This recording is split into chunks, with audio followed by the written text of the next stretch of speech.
What's going on? You already know. It's time for Sicko Mode. TKC presents the most honest Dynamite reviews. I'm your host, Evan L.G. Francis, a.k.a. Mr. Network, a.k.a. King Francis, your Richmond, California pro wrestling champion, and the founder of the Kingpin Collective. I'm never by myself. I'm always here with my brother, director, producer, educator, executive advisor of the Kingpin Collective, wrestling savant, my brother Xavier Lascano. What's good? What's good? Glad to be back, sir. What's good, man? You good? Yeah, I'm good. Just coming off a cold, but there's just like TKC. There's nothing I can't beat. There you go. You feel me? Sky's the limit. Sky's the limit. We expecting our boy TJ Black. He might show up, he might not. But like, shout out to TJ. If you're gonna watch this later, TJ, and not make it. There you go. You know, it's all good. But let's jump in. What'd you think of AEW Dynamite? You know what? I had fun this week. I think, I don't know. It feels like they wanted to make up for last week. Even though last week was good, we gave it a high rating. There were no squash matches this week. I was going to say that. Good.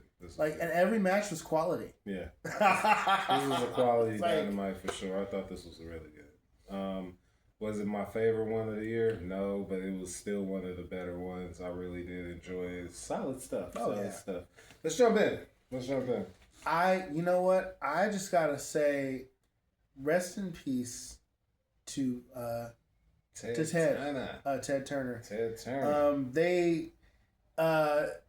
I didn't get emotional when I watched it, but thinking about it back. Yeah, you were a WCW guy growing up. I was, and like I remember turning on the television to wrestling for the first time since I was very little. Mm-hmm. I think I might have been 10 or 11, mm-hmm. and I've kind of forgotten about wrestling. You know what I mean? And then it was like, oh my goodness! I want to say it was a match with Psychosis. You know, doing his thing, and I was like, this is dope. What is this? Like, what is, you know, Dean Malenko, and I'm listening to Mike Tenay, I'm listening to, like, Tony Schiavone, and then they mentioned, we're here on Turner Broadcasting. I'm like, this is the same channel that hosts Captain Planet. Oh my gosh, like, this is crazy. Like, some of y'all ain't gonna know what that is, but hey, look it up. That shit was dope for its time. That was one of billionaire. See, this is not every, like, he was an old school billionaire in that he was somebody that, although he was ridiculously wealthy, believed that he should put his money to good use. And one of the ways he did that, there's two ways I think he did that. One was he decided to create a show with a heavy environmental message aimed at children, disguised as superhero fiction, but really secretly, like, you know, teaching you to recycle, teaching you that solar energy is actually a good idea, teaching you that, like, there should be limits on corporate pollution. This same man also decided that pro wrestling as an art form needed to be preserved. And no knock to the WWE, but the WWE had a very particular style, right? It was entertainment first, wrestling second. This was a guy that loved wrestling first and thought this is something that should continue to be broadcast as sort of a, not just a counter to, and not just trying to, like, knock Vince off, but just to preserve the raw art form as it was. And this is the kind of energy, to me personally, when you have a rich person establish an art museum for the public, right? And it's like WCW was losing money year after year, right, in the very beginning. And Ted's response to this, and I believe Sting brought this up during the tribute, which is why I'm bringing this up, because Tony and Sting did a beautiful tribute to him, said, don't worry, I have deep pockets. I don't care if, you know, the execs around me don't like this. I see something in this. And yeah, was it a personal investment for Ted? Yes, but also I get the idea that Ted thought these talented people deserved to have jobs, deserved exposure, and deserved to get paid for the kind of creative work that they could do. And that's patron state of the arts right there. That's the same energy that hired painters in the Renaissance era, sculptors, giving us dope stuff that we can admire today. That's the same rich person that goes, hey, I'm going to build a playhouse so that theater can be here, so that other people can enjoy it Yeah, long after I'm gone. So Ted, just from the bottom of my heart, thank you very much for fighting the good fight. And it is thanks to you that we have this show right now, I'm bold to say, are able to do it. I mean, because AEW would not be around if it weren't for Ted Turner. I mean, no, I agree. I agree. I think that's a good statement. You know, I also think, you know, we wouldn't have a lot of the good things we had in the prime, because people will say like like now's like prime era type like WWE as far as like revenue and shit, but I'm talking about like content wise and all that.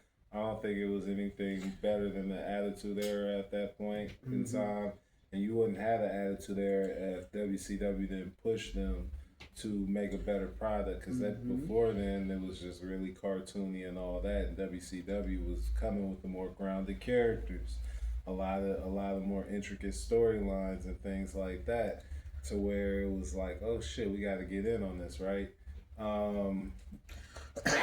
So we wouldn't have a lot of what we had, you know, in those golden era times of wrestling, had it not been for Ted Turner and WCW and all that. And like you said, we wouldn't have we probably wouldn't have had a TNA, you know. No. We probably wouldn't have had a lot of things that we had. So, because, you know, without WCW, it wouldn't have probably been a lot of, it wouldn't have been forced exposure for like the cruiserweight division and things like that. Lucha Libre. And all that. That might have been just a thing that stayed in Mexico and all that. So you never know, bro. But rest in peace to Ted Turner, man. That's a big loss. He lived a full life. That's one good thing to take out of it. But he did a lot for pro wrestling. We wouldn't have a lot of what we know without him. So shout out to him. Yeah, no, real talk. And let that be a lesson to, you know, other wealthy people around. Like, there are ways that you can, you know, in not just endear yourself, but just do right by those around you. And put your money to some good use, man. Yeah, like, he did some good things. That's what I'll say, you know, like. Yeah, no, he did some great things. So shout out to him. Rest in peace, and thank you for everything that you did for everybody in the industry, for sure. All right, let's knock this thing out. Let's do it. Well, after that wonderful tribute, that was a dope tribute, and I loved what Sting said. I loved how Shivani was out there, and you know, you felt that you felt it was genuine. You know, he deserved that for sure. Oh yeah, for sure. Well, moving forward, we had our first match of the night. Jon Moxley versus Juice Robinson in an eliminator match. This was good. This was good. Yeah, this is really good. And Juice got eliminated, but it was hard fought. Very, very hard fought. Very good match. Juice, like I said, he's always had like great accountings for himself. You know, the same thing with him. Like I would say the same thing with like the Bang Bang Gang and all that, which we'll get into. But they've always had great outings, but it's just about them staying healthy. Yep. You know what I mean? That's it, because like they'll go on like a nice little run, and then one of them will get injured or somebody get hurt. Jay White's still out. We don't know when he's gonna come out. Like they've had momentum, and so it's literally just about them staying healthy, for them to be able to capture some momentum and get some stock in the game. Because right now, I think with like the Dogs, you got the Ops, you got, you know what I mean, Death Riders, Callis Family, you got all these teams. I think that, you know, the Bang Bang Gang fits in nicely in that, but they got to be healthy, and I feel like them being full strength would matter a lot too. You know, 100%. But I really enjoyed this match. Like I said, it was physical. You know, you're not gonna have a whole bunch of high flying with these two, but it was still some good stuff in here. Oh yeah, within the frames of their complementary styles, it's like, oh fuck yes. Yeah, hard hitting, just really good stuff. You know what I'm saying? So I can't complain. Not a complaint here. I knew when some of these things happen. Now, I'm not going to say, I just knew, because AEW lately has been pulling some surprises, but I didn't foresee Moxley losing this one. But still, Really good match. Really good match. Oh yeah, it definitely felt like, thinking on it and feeling are two different things, right? Like you're like, I don't think he gonna lose, but the match did a good job of making me feel like believe he might. they could. Yeah, it put that little seed of doubt in there. So that's the thing about wrestling. Can you get me to believe that a guy like Mox can lose too? And it's not to disrespect Juice and say a guy like Juice, but Juice, the echelons are different right this second. But that's not to say Juice ain't a great competitor because he's done his damn thing and he showed it here. But I really like this match. This is really good. Oh man, what do you rate the match? 4.2, I think. Same. Yeah. 4.2. I can't argue with that. Up next, we have a segment. Mm-hmm. Will Ospreay. Mm-hmm. Is it like at first it's Garcia talking at length and giving a very tough. This is sort of the Death Riders manifesto. Good for you. You did what you did. And then we reveal that Ospreay's training, and he's got somebody basically sitting on the back of his neck. Yeah. Strengthening that really neck. Got out that code. Good. Strengthening, the back of the neck and the upper, like the upper back muscles. Right. And it looks like it's intense because you got John Moxley getting kicked by Marina Shafir. Right. And he's just getting used to taking those kicks, I guess, just strengthening the core. Yeah. Smart. Smart. And they both just kind of like, relax for a moment. John gives a speech talking about how they're going to rebuild him. And he has to make a choice to get rid of the baggage. Basically similar to what we've heard before. And they go right back into training. And they cut, right? Because they've seen enough. And I am loving the nuance here. It's like clearly Ospreay isn't like, yeah, I'm turning heel, y'all. It's more of a they are helping him out because they respect strength. Yeah. The Death Riders respect strength a lot. They're doing this because they respect him a lot, even as an opponent. Yeah. Which says a lot about who the Death Riders are deep down, I think. Interesting. Yeah, it was a good segment. I like I've been intrigued the last few weeks with this storyline, and so I'm still really interested in where they're gonna go with it. It feels like they're building a bigger, better Ospreay for him to get that world championship. So I think this will be good stuff. So yeah, I enjoyed that thoroughly, and I'm looking forward to what they do next with that storyline. Next up, we have Double Jeopardy match: Orange Cassidy versus Dax Hardwood. I didn't expect this to be a lumberjack match. Yeah, I was kind of tripping off that too. I haven't seen a lumberjack match in years. I think it was like 14 folks out there. Yeah. Because you had obviously the rest of Dax's team. And Ciampa, Cash. All those Stoke, yeah. And then you had like the War Dogs, right? Yeah, were out there as well supporting them. And then on the other side, you had Edge and Christian. You had, of course, you had the other half of Orange's tag team. Yep. Actually, the full trios crew. Yeah, it was Kyle O'Reilly and Roddy. And Roderick Strong. The Bucks. And the Bucks. Yeah. And I didn't expect to see them come out, but I was like, dope. Here we go. Yeah. And it was good. It was really good. Like, I like how, not immediately, but there is a point fairly early on where Stoke gets some licks in, smashing Orange's arms in the turnbuckle. Yeah. And then it looked like someone else was about to take their turn, and it's like, And I'm not going to lie, I didn't really see too much of the other side, the face side, getting involved, which is fine. They're faces. They're just there to kind of like, support if need be. Defense is harder to pull off than I think, than assault in many cases. Agreed. And that's fine. That's a well written choice. Yeah. You know, we have an orange punch. There's a great moment where Dax has him up in the corner and he's trying to chop him and he's just effortlessly just going, nope, like, Man. nope, Yep. blocking it. Yep. And it drives him crazy. And there's a point where the ref, as he's like, I guess sort of backing, getting in between them or whatever, Orange just raises his arms in the air like he's vulnerable now. And then, bam! Sucker Orange punch. There you go. Take that. Yeah. Oh this is my fun, gosh. man. Like Orange, man. Orange shows his diversity in multiple ways, or his versatility, I should say, in like multiple ways, like in the ring, and like what you were saying, kind of like. One would think that slow gimmick would kind of already kind of ran its course, but he finds so many different ways to kind of incorporate it with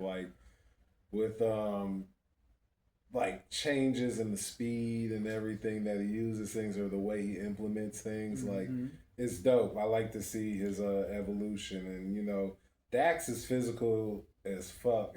I think people underestimate how physical Dax is, you know, like he do remind me like an Arn Anderson type, you know what I mean? FTR, going back to when they were the Revival, have definitely felt like a callback to the Brainbusters, yeah. Yes. Yeah. Yes, the Minnesota Wrecking Crew, but yeah. You know, like for sure. And it's just interesting to see the two styles play out against each other. Yeah. Dax works really well with Orange in you know, knowing how to sell and work with Orange on like Orange's shtick. And I think that's so important in a wrestler to be so universal that you could put over anybody's shtick and still look good yourself. Real talk. That's a hard thing to do. Yeah.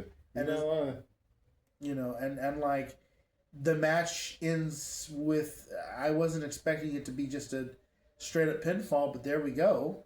Like 1, 2, 3. But the aftermath was fucking gonzo, man. Crazy, bro. Like, and you knew it was gonna happen. It all broke down so quick. Instantly. Everybody's in the ring. Yeah. Everybody's decking each other. Yeah. Everybody's having their moments. Yeah. You know, everybody is like just I mean, there's the bit where like it looks like Christian is going to go for a spear, and then because he's in the corner, he's signaling just like Edgewood, and you're like, is he gonna do it? And then he just runs up, stops, kicks the guy in the nuts. Yeah. Bam! Like Bucks double kick, freaking Cope spear, the whole nine, bro. It was crazy. It was crazy. Great little end segment. Oh yeah. Great little end segment. What would you rate the match? You know, given the creativity and Orange is a joy to watch in whatever match he's in, and Dax is able to carry that through so well. Yeah. I give it a 4.3. At least. If we were to include the end, I might punch it up a little higher. It's 4.3 for me. Trying to see if I like this better than the opener. I kind of like it the same way, but I'm not gonna kind of. I'll give it 4.1. Okay. Yeah, but I did like it. I like the, and maybe it's because I'm not really counting the end segment in the whole thing. Because I just grade the match, but I don't knock you for doing that because that's a totally different thing, right? But I think that you're within your right to do that. Yeah, 4.1 for me. For sure. Yeah. Let's see. Next up, Chris Jericho comes out. He's in a meeting. He's in an interview with Renee Paquette. And then mid-interview just switches gears and decides to go outside and challenge, you know, Ricochet and the rest of the Demand. And, you know, they come out there, they greet him. And he's like, look, we're going to do, was it a 4-on? No, not a 4-on-4. 5-on-5. 5-on-5, right? And he's like, and they're like, look, nobody likes you. And he's like, I'll find somebody. There's got to be somebody out there that likes me. Yeah. That was wild. And they wind up getting physical. jumping Jericho, and then we figure out who's going to join him in his quest. 2 and 3 because the Hurt Syndicate comes out to his rescue. Yeah, and the huge ovation, huge pop for them. Yeah, they did their thing. That's a team of 4 right there. Yeah, if MVP is going to wrestle. If MVP's going to wrestle. If he's going to wrestle. That's not guaranteed, though. So let's keep that in mind. They could go either way on that one. But, yeah, I have no problem with this. And then, we'll see who the other members are. If MVP is going to participate, cool. If not, then who are you going to have for your other 2? I think if you have a dinosaur who isn't injured, and there was a boy who grew up in the jungle. Yeah. That it might could be a thing. Hey, I like the way you think, brother. I like the way you think. Because they hate them boys. So I sure do. So no, I'm excited. I'm looking forward to Double or Nothing for that. So yeah. Mission accomplished. Next up, we have the team of Mina Shirkar being interviewed, and Arlie Cameron interviewed backstage. Things get a little overly hyped when Mina, look into your heart, rips open Harley's. I was like, what were you aiming for? Did you think she had like her gear on or something? Yeah, I think so. I think that was the idea. And she was like, you don't have your gear? No, but I don't care. Yeah. Harley totally leans into it. Yeah. She seems like one of those ones I was like, yeah, I'd hang out with Harley. Yeah, Harley's fine. For sure.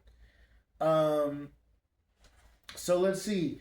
After that, they go into we go into the International Championship match, Okada versus Brian Keefe. I thought this was really good. I thought that Brian Keefe put up a really good fight. I'm not gonna lie, he took it to him. Yeah, he took it to him. He really did.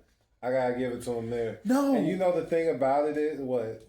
Like all of the fucking reversals to Okada's signature maneuver. Yeah, the Rainmaker. It's just they were so different, right? Yeah. The headbutt. Like what was the other thing that each one was like unique. Each counter was like, oh gosh, like he didn't just duck, right? It was like I appreciated those touches. Here we have another case of somebody who clearly watches the product. Yeah, no doubt. Scouting for matches. No doubt. And Brian's always been dope though. It's just that they have such a large roster at AEW that some guys get lost in the shuffle, but then sometimes Tony would be like, oh yeah, you know what, he can go, let's put him in this match. There's guys like, that's the same thing I would say about Leo Rush, but Leo Rush went a different way about it, refreshed his whole shit and just was like, I'm doing this. And it's working out for him. It's the same thing I feel like with Brian Keefe. Some of these guys, put them in there, they can go, that they can deliver, keep them on TV, man. I'd love to see Brian Keefe more on TV, especially, doing what he does in the ring. This was good. This was very good. Like you said, all the reversals and everything like that. I would say, like I said, it was good enough for me to want to see more of Brian Keefe on TV. Same. Same.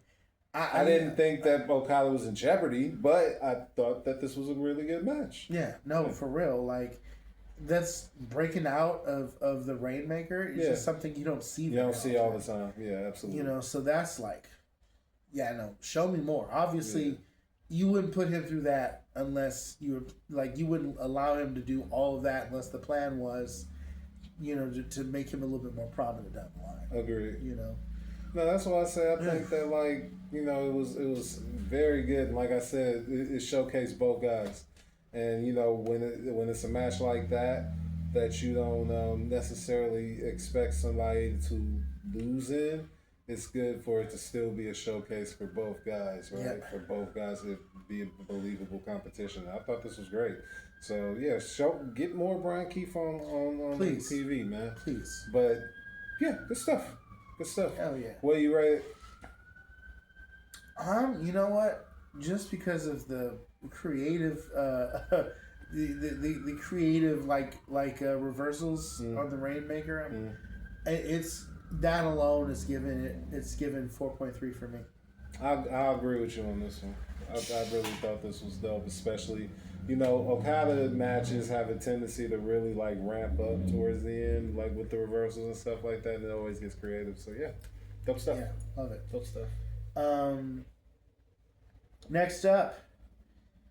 Oh, Jet Speed is backstage being interviewed. Mm-hmm. And basically, Speedball, Kevin Nash talking about what it is to be TNT champion. He's gonna, he's like, I'm gonna be the AEW World tonight. Yeah, that's pretty much the basis of it. Yeah, Speedball gonna turn on that nigga so hard when he do. I'm waiting, but it's gonna happen. Speedball gonna turn on him so hard, cause and the feud's gonna be so dope. The matches are gonna be crazy. Yeah, so that's why I'm like, awesome. yeah. Now I'm not complaining about none of it. I can just see it coming from a mile away. Like, especially the moment he was like, the TNT title ain't enough. I want the world, and I'm pretty sure that's what I'm saying. Mike Bailey's Bailey's gonna have everything. Come on, dog. Mike Bailey's gonna, he gonna smash his face in. He's gonna be super jealous. Yeah. Samoa Joe had a promo after that. Mm-hmm. He's basically with Shibata. Yeah, basically the gist of it is trying to convince Ospreay to join the Ops, right? Which is like, nah, I'm cool. Like, it's like I would be like that too. The only the Ops is they cool, but he right where he need to be at with the Death Riders, and I think that's how it's gonna play out. Yeah, honestly, I think for me, it's like I would have thought about it, but you threatened me if I didn't. So now, so I wouldn't do it. You know what I mean, no. So I think this will probably end up with like Ospreay and Mox probably tagging together. Oh yeah.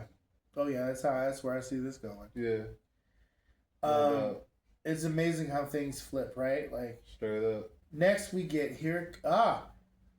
We got Hikaru Shida and Chris Statlander versus Mina Shirakawa and Harley Cameron. Who that? I think it's somebody's neighbor or something. Go ahead. Yeah.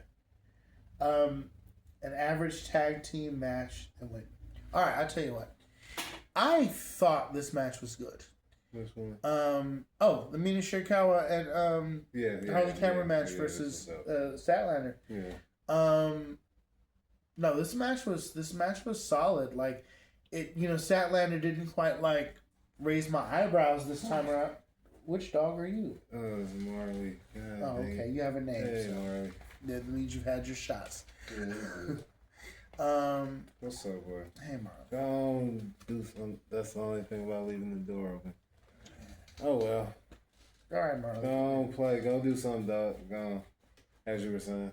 Oh yeah, no, I thought this match was solid. Like, this is I like how they kept the storytelling going in regard to supposedly Statlander's tag team partners have been talking bad about everybody in Japanese, right, behind their backs. There's this she did not want to get in there with Harley Cameron. Yeah. There's this whole thing where she's nervous about facing off against Harley. Yeah. Because there's history there. And I thought they carried that through very well. All the women here are very capable, and they definitely show their capabilities. Agreed. I thought, I've always said, I like Mina. I always said that I think Harley's somebody who's improved with time and proven that she belongs, you know what I mean, in the ring and everything. So I thought that this was actually pretty damn dope. I thought, I like Sheeta. I like Stat, you know what I mean? So I think they have good chemistry together. Yeah, and I like where they're going, but I just want to see more direction there. You know what I mean? And especially with Stat, because it still feels like she struggles to connect with the audience a little bit. But when the bell rings, there's no problem there. So, and the crowd gets 100% behind her. But I just wanted to show more personality, and I think that's what part of this is. Building her personality. You know what I mean? Yeah, her and Sheeta. Because I think they both have that in common. But because when the bell rings, there's no problem there. But I'm just saying, before all that, it's about connecting. And I think that this storyline is kind of helping them connect. So, yeah, I like it. So far, so good. Yeah, me too. Yeah. I thought the match, like you said, was good. I thought it flowed well. Like I said, I thought Harley kept up with these three who are vastly more experienced. Mm-hmm. And you know that says a lot about her too. And I don't have a problem. I don't have a problem with the result. None of it. It was good stuff. Some of us learn fast. Yeah, there you go. What'd you rate it? It was a good match though. Pretty evenly fought. But I like it more than I like some of the other matches. I'm gonna give it a 4.1. Same. Yeah. Yeah, you I'm gonna give it a 4.1. 4.1. Yeah. All right, next up, we have. Oh, here we go. What's up? Swerve Strickland does a great promo speech about power and how he feels that going after Bandito is a part of that pursuit to power. That's a good promo. Yeah. And, there we I'm go. excited for this match, man. I am too. I'm super excited for this. I think this match is gonna crank. Might steal the show. Oh yeah. Might damn near steal the show. That's what I'm looking forward to do. You know, Swerve got a habit of that, and I think Bandito do too. So. Oh yeah. Yeah, this might be something that we see a couple months of, and I'm not even complaining. They're gonna be magic. Yeah, they're gonna cook. They're gonna cook. Like I said, this might steal the show. Don't be surprised if it do. I wouldn't be shocked. Yeah. But I would love seeing it either way. Yeah. And I like Swerve coming back a little even more darker, right? Little, got more edge to it. Yeah, even more than before. So no problem there. All right, let's roll.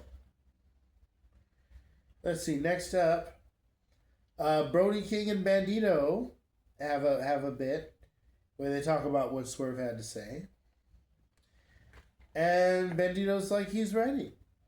Yeah, and I believe it. This shit's gonna crank. Like I said, no doubt.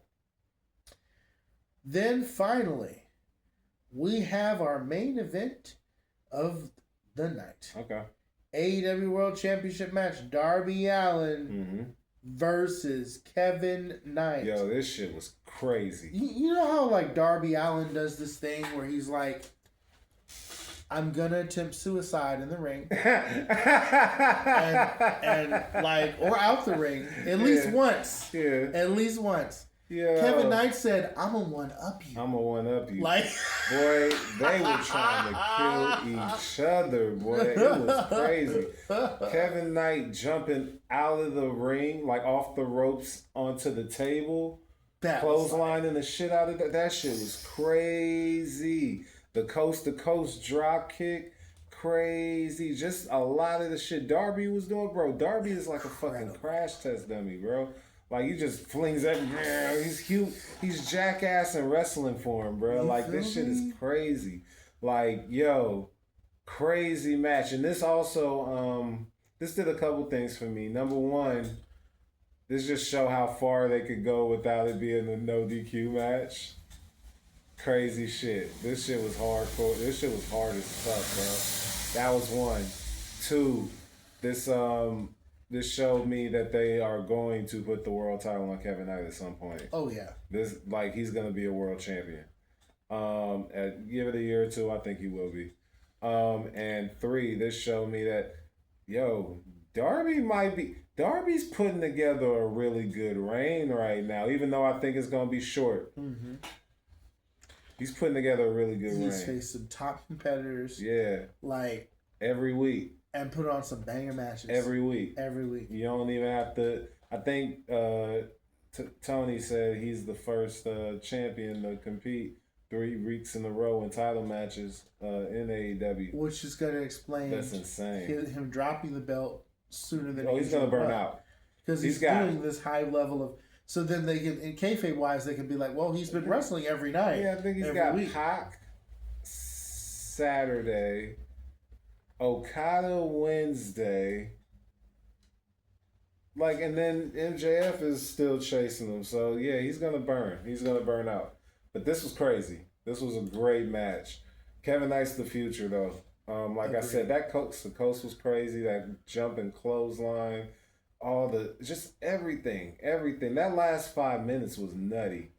And yeah, they AEW got some blue chippers on their roster, bro, and the Jets one of them. Hell yeah. Yeah, don't be surprised to see him with a world title next year or so. He's gonna be one of them dudes. But you know what?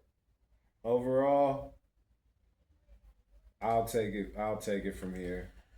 I'll rate it first. Okay. I 4.5 for me. You know what? You read my mind, actually. Yeah. It was 4.5. Yeah, 4.5. This was my favorite match of the night. Yeah, this shit was crazy. Easily. Like, there have been some main events over the past 2 years where I've said, I don't know if this had to be the main event. Like, it was good or it was really good. But there was another match earlier that was just as good that made more sense because they was going for a title or something. But this is one of those times where I'm like, nah. This was that shit. Unchangeable, unswappable. You can't rotate it around. Yeah. High quality. Yeah. Pun intended on the high because they were flying all over on fire. This shit was flames. This is amazing. Easy 4.5. And then MJF comes out. We have a little stare down to end the show. And it's like, well, what do you want? Well, if you didn't watch Collision that dripped over this, I'll give you a little spoiler since we're not going to cover that. Mm-hmm. But MJF was basically saying, okay, time's up. Like, I want my title shot. Darby's like, no. He's like, okay, Darby's like, I want something. You got to give me something. He's like, okay, I'll put my scarf on the line or some shit like that. Is it expensive? He's like, Darby was like, no. Darby was like, no. He was like, okay, I'll give you $1 million, right? And he was like, no, I want something that like means something to you so much that you went to Turkey to get it sewed up in your head, right? So he was like, hair versus title, and he'll see him next week for the contract signing if he gets past Okada, but He'll see him there, and if he doesn't show up next week, then he'll never get a title shot again. So that's what that's about.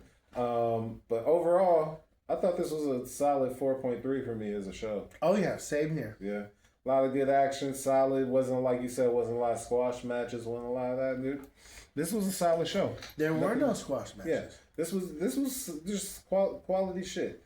Solid. Yeah, no, I agree. Like, this is AEW just continue. I mean, honestly, this was a good show. Mm-hmm. It's a great show in general, but I feel like it was a solid show to tribute to Ted Turner. Yeah, shout out to him again. Quick flashback, that TNT belt.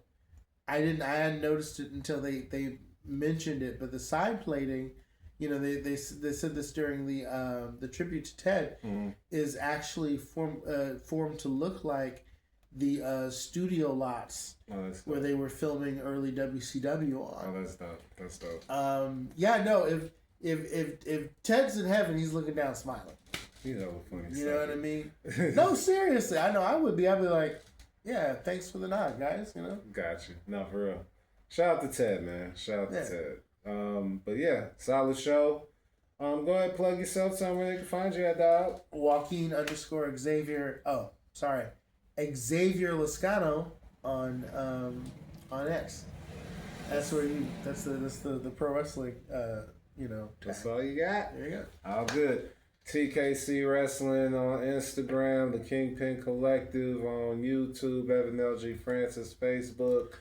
Go to Work Fitness on YouTube and Instagram. Man, June 27th, all hail the three queens. You hear me? First Black and Latina pro wrestling show in the city of El Cerrito. You feel what I'm saying? It's going to be crazy.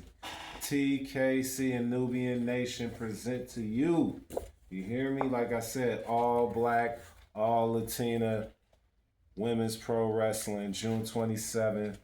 Bayview Eagles Hall. Get ready for that. It's going to be crazy. And if we over there, then you already know SOS is coming to destroy you. Shout out to SOS. Shout out to every member of the Kingpin Collective. And yeah, up from there, you know what I'm saying? Week to week, month to month, the seasons may change, but one thing remains the same. These kings wear crowns over here. We'll see you next week. Yeet! Alrighty. Oh boy.